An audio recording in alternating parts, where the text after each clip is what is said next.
Our next story is about something that comes to St. Louis on a pretty regular basis. A lot of people see it, but they may not know exactly what it's doing. It sits right out in the open, but it's hard to get to, which of course is exactly why we wanted to go. Just getting to this story was something of an adventure. The Army Corps of Engineers picked us up on the St. Louis riverfront, and we headed up the Mississippi. We wanted to visit an unusual boat you occasionally see out in the river, the Potter. It's a dredge boat, and it's quite noticeable. It has what might look at first like a bridge to the shoreline, constantly spewing from its end. It is actually a floating pipeline, and like the tail of an animal, it can actually be wagged back and forth. And the boat itself doesn't look like a regular towboat, but more like one of those old paddle wheelers. And there is a bit of the old life on the Mississippi here. This is where the crew works, and this is where they live for at least a week at a time, and it is a 24-hour-a-day operation. And while we're about to get on board and find out just what's going on here, almost everybody who uses the river knows what it does, and knows that without the Army Corps of Engineers dredge, river traffic might literally grind to a halt on a sandbar. Which is why the Corps is only too happy to bring on visitors and talk about its job. It's a maintenance thing. We do this every day to maintain that channel, because whether it's low water or high water, silt and sand gets transported by the Mississippi River, and we have to make sure that the navigation industry has a very safe and navigable channel. The Army Corps of Engineers gets reports from towboat captains up and down the river, and from its own survey boats about where the trouble spots are developing on the river.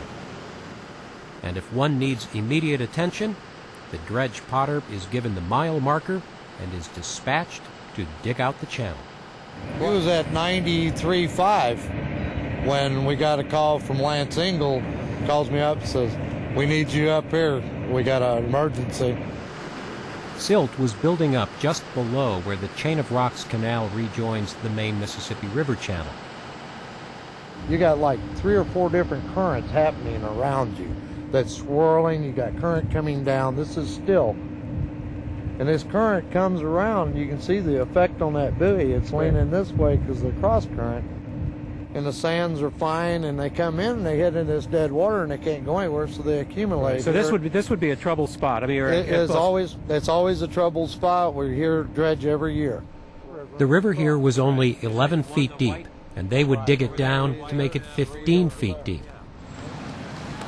And here's the machine that does it. They lifted it up so we could see it.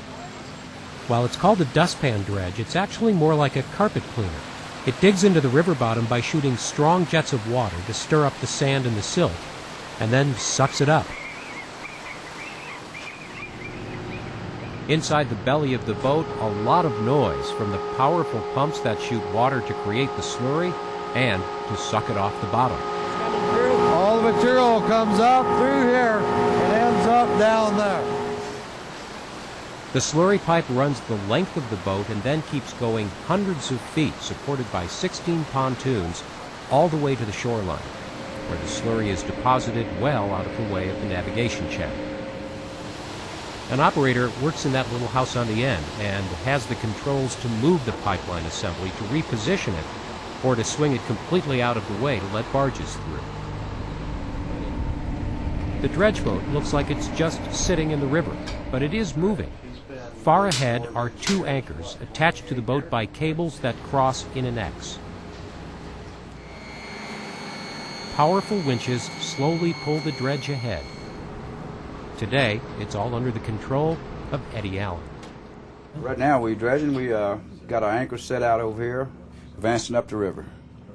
Making this is the second cut. I think we got about 6 or 7 cuts to go, about 800 feet long. Now right now, I'm right on the cut. There was a time when the operator stayed online by sight, but today computers and GPS systems mark the path. And sonar identifies the shallow spots in light green, deep spots in dark blue. A big change from the days when river depths were measured with weighted lines marked with knots. These scenes are from a river excursion in the 1930s, when there were still plenty of steam-powered boats on the Mississippi, some of them still propelled by paddle wheels. It was the era when the dredge potter first began working the river. It was launched in 1932, built for the job that it is still doing, keeping the river channel deep enough and wide enough for commercial barge traffic.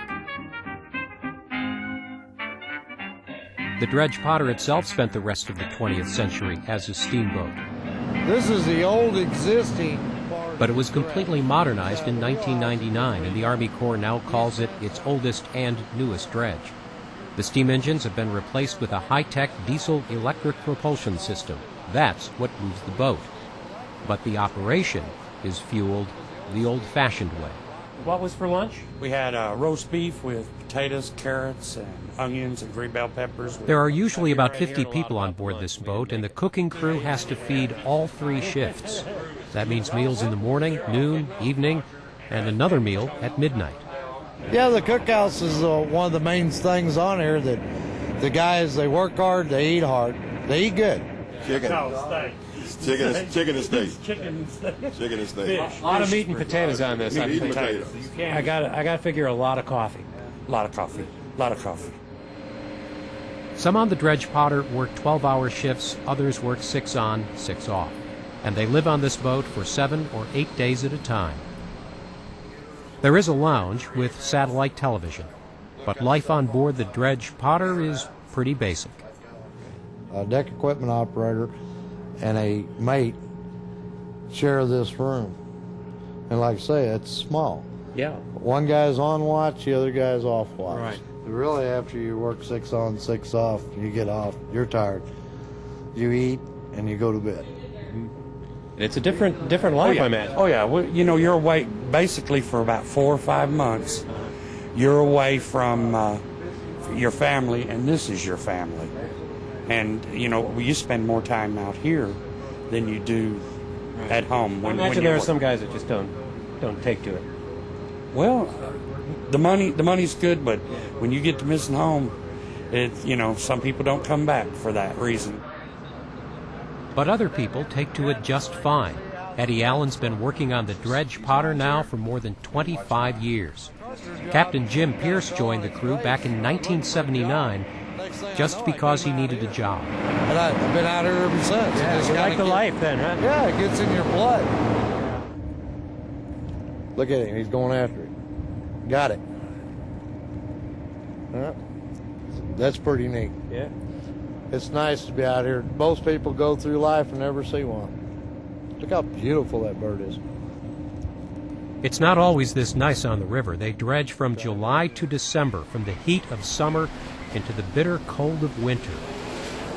Here, there, and anywhere the river is getting dangerously shallow.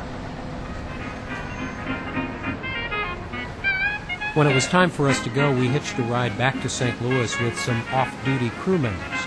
We were all done. They would be heading back to the boat in a couple of days. And the potter, well, it would just keep on dredging somewhere, because its job is never done.